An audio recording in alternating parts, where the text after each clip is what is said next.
y luego no aguanta la batería. Pero por si va a estar un...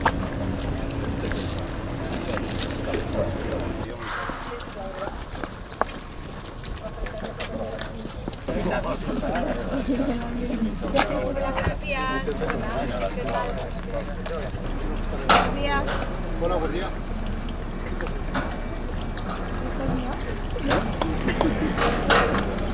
Esta es mi oficina. Mi oficina. Mariano está pisando su oficina y está contenta. ¡Qué maravilla! Estoy pisando mi oficina. Buena vista.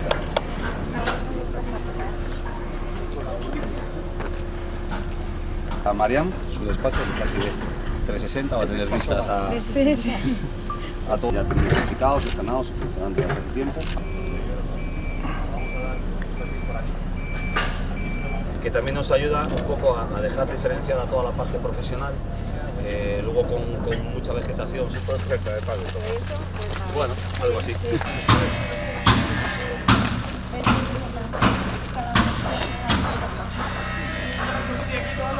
El parking llega, pero es de doble altura. Ah, claro. Claro, la grada baja hacia aquí y allí estaríamos a pie de escenario.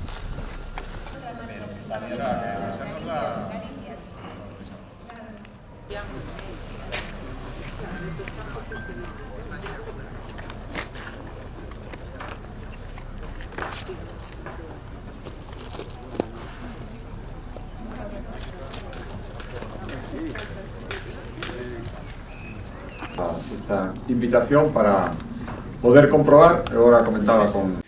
Efectivamente, este é un proxecto de interese autonómico, que, por suposto, terá un impacto enorme, por descontado, aquí no Concello no que estamos. En Mos, a alcaldesa fixo moitísimo para que isto fora unha realidade.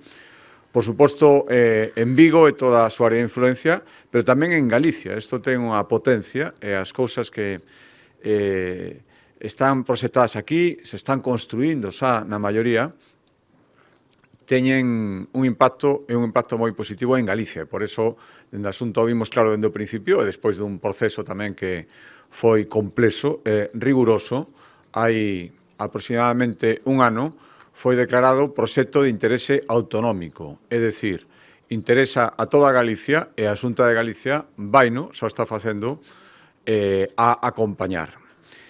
E a presencia aquí hoxe, por suposto, do reitor da Universidade de Vigo e do responsable de educación, pois o que falle poñer de manifesto tamén unha das partes importantes, vai haber máis, pero unha das partes máis importantes deste proxecto, que ten todo o que ten que ver coa educación, cos grados que aquí se van a impartir, ese acordo, ademais, áxilo que se chegou e efectivo no seu momento, para que os estudios que aquí se fagan, os centros de educación, na parte universitaria estén adscritos á Universidade de Vigo e despois tamén eses estudios emerxentes de formación profesional, esa revolución silenciosa que temos da formación profesional galega, tamén chegue eses novos nichos que teñen que ver co deporte, que teñen moitísima demanda, e que aquí poden ter tamén un centro de impartición e de futuro profesional para moita xente xoven